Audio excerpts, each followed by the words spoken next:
You have such a great expressive face. Is that why they want to keep slapping makeup on you in every film, every TV show? Yeah, because as my career progressed, I've been doing this now for 28 years, and I kept thinking, more rubber on the face? Am I really that butt ugly to you people? Is that what this is about?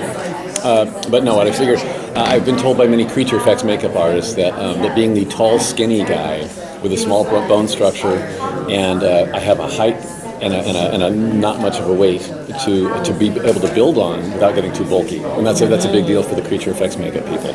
And my face is kind of small, my bone structure is small. I have small bones, so that's a great template to build upon. So they tell me.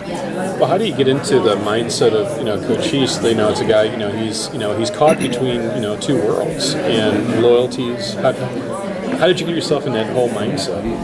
Yeah, well, the usual MO for the Volm is that I was born on a battleship. I was born into this war because the Ishveni had done this to our planet many centuries ago. So our people against their people has been going on for all this time because we built up we figured out the Ishveni, how they do. We've upped our technology to meet them, and now we follow them about the universe, liberating the planets that they've done this to. Earth is our next stop, of course, which has happened.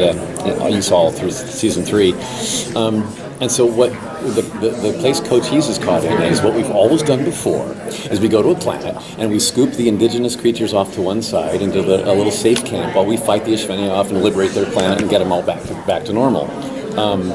I encountered the humans, though. And the humans are a bit different than anything else I've ever encountered before because there's this strength of spirit, there's this camaraderie, there's this caring about each other thing. Oh, we've never come across this before.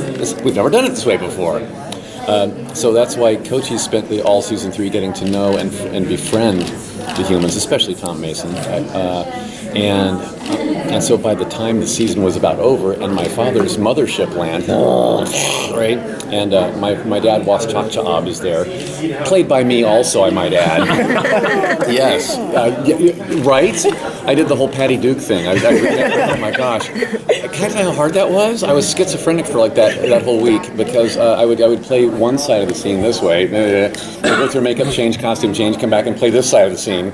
And when I was talking to myself, those were long scenes, a lot of dialogue to memorize, and smart guy talk, which is I'm not smart. So that was hard. No, it was hard, Laura. It was hard. I believe you, but you're not smart. I don't believe for a second. Well, you're very kind. You're very kind.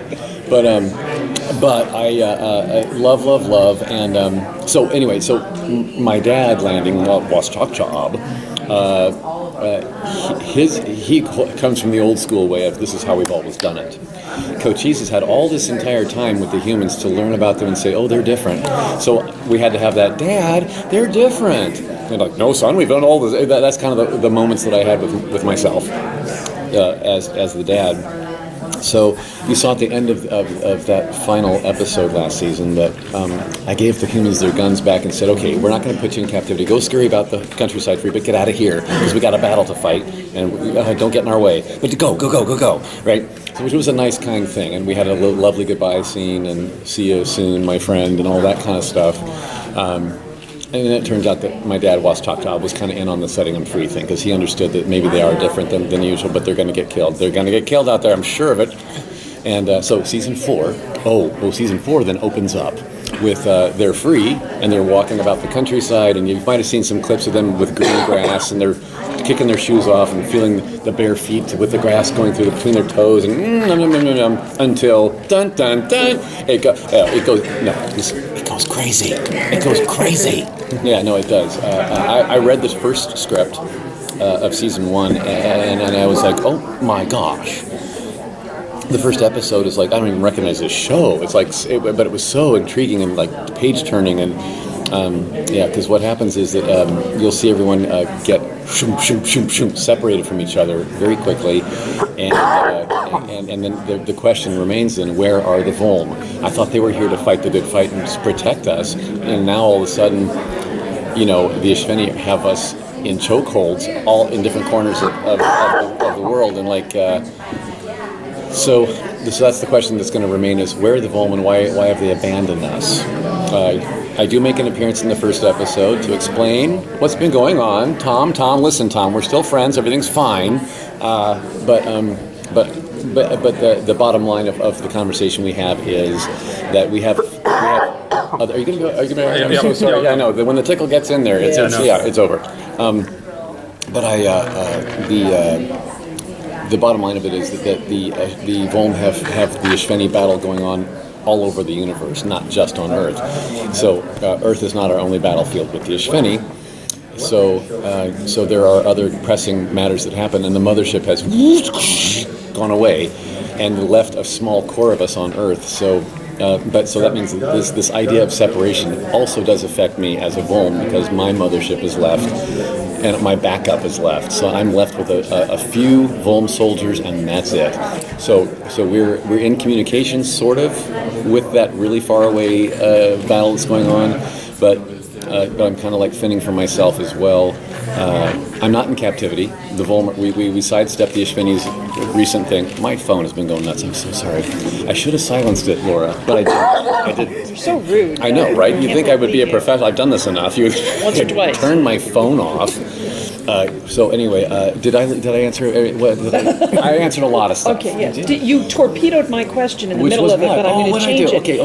Because I was going to ask you, I assumed you designed the Volm movement. Mm-hmm. And then I was going to ask you, and then did you train your father? But evidently... Oh, I was my father, yeah. But did you design it, and what did you... Yes. I know you go through a whole process. Could you talk about the process of that? Right. Well, right. When you're taking on the role of Cochise, he's an informant. Meaning he has a lot of information. A lot of exposition comes from Cochise. He's very smart. He spouts off a lot of, here's what's happening, here's the technology that you need, here's what their technology they're using, here's how I can help you, and now go and fight. So what comes with that is a confidence and an intellect that I don't possess. So I had to kind of, I had to throttle back. When I'm unsure of myself, like I am right now in this interview, I start flapping my hands around a lot to try to get my point across. And so I found myself as Cochise with all this smart dialogue, with my hands lifting up by my head to try to help me express it, right? And the only note of direction I got acting-wise for the entire season 3 and 4 was put your hands down. Right. So we got it. Okay. Yes. Confident. I can walk in. I can stand. I can deliver, and that's good enough. Okay. That's what I had to train myself on, was less is more with Cochise. He expresses with his head. He gives a polite cock of the head quite a bit, and that does help get the dialogue out of my head. By the way, out of my mouth. But otherwise, it's a very broad-shouldered, postured, strong stance, because he's a warrior, even though he's extremely well-worded and poetic. You know what I mean? So it's a great mix of intellect and brawn, even though I'm a skinny guy. But thank goodness for those shoulder pads. You know what I'm saying? Yeah. Awesome. Okay. You got a question? Will it be explained when you were taken by the new U.S. government, you were away for a little while? Will it be explained in season 4 what they did to you when they had you in captivity? I am not in captivity. Cochise was never in captivity. The second mass, they will be. So I've been off, and that's why the question is where are they? Where are the Volm? The mothership went to tend to business, and then I stayed here with my... We've been kind of hiding out. My costume changes this year, too. Last year you saw me in lots of like rubber, metal-y looking bits and like onion rings around my shoulders or something. I don't... this year they've changed the look to more of a hooded... camouflage, sort of blend with the forest kind of a look, because we're on the outskirts of all the human action. My Volm team and my small Volm team, our recon team, and so we're kind of like blending and hiding out in the woods. So that's where I've been. So we're free, but we're in hiding, a little bit of hiding. Yeah. All right.